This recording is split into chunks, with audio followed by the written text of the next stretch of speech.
Absolutely. Okay, next up, many are in shock about the stock market plunge, but my next guest is not. He says actions by the Federal Reserve and the U.S. Treasury have been setting the foundation for this market downturn for years, and he's here to discuss it now. He's economist Bob Murphy. So, Mr. Murphy, essentially what you're saying, this is a bipartisan creation. Both Republicans and Democrats and central bankers underneath them have created this situation that we're dealing with right now. Would you agree with that?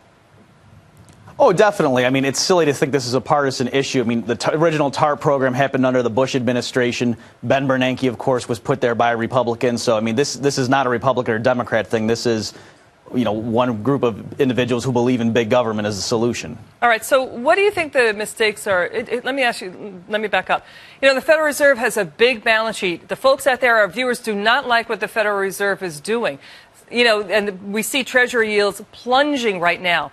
Do you see it time and again that the central bankers of the United States and politicians are always behind the eight ball? They always are late to the game. Should the Fed right now start unloading the treasuries that are sitting on the balance sheet, you know, in order to possibly, because we're heading toward negative yield territory on those treasuries, is now the time for the Fed to start cutting back on its balance sheet?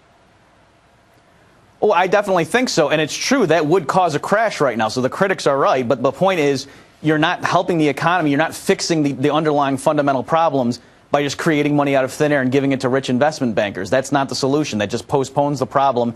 This entire alleged recovery has been bogus from the beginning. Yeah. The stock market has been going up precisely when they announced QE1 and then QE2. So that's why it doesn't surprise me the market's plunged. This has all just been built on funny money. You know, you're right, because what the Fed is doing essentially, and so is the government, is just papering over the holes in the economy, when again and again this U.S. economy has restructured itself, and we're going through a serious restructuring now away from artificially inflated, you know, tax revenues that have been coming in from the credit and housing bubble. So, do you think, though, that if we do not do stimulus spending, that is going to put the U.S. economy further into the tank? Well, it might in terms of their official measurements in the short term, because, again, the way they calculate GDP, that includes government spending at face value. So if the government spends $1 billion on something, they count that the same as if a private business invests it. So, yeah, the official GDP figures might go down if they cut spending, but the point is that's actually giving resources back to the private sector and providing the footing for an actual legitimate recovery. All right, quickly, because this is an interesting point. You're saying that the GDP number is artificially inflated essentially by government spending. So what GDP number should our viewers and the people at home look at instead? What's the most trustworthy growth number that we have for the U.S. economy?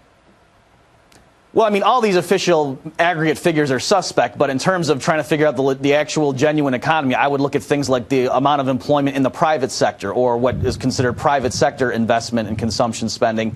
Those are the things showing, you know, the resources being devoted towards actual market-based ends. So I think those are things you want to look at, and those numbers have just been a bit bad for the past few years. For now, because they're going through restructuring.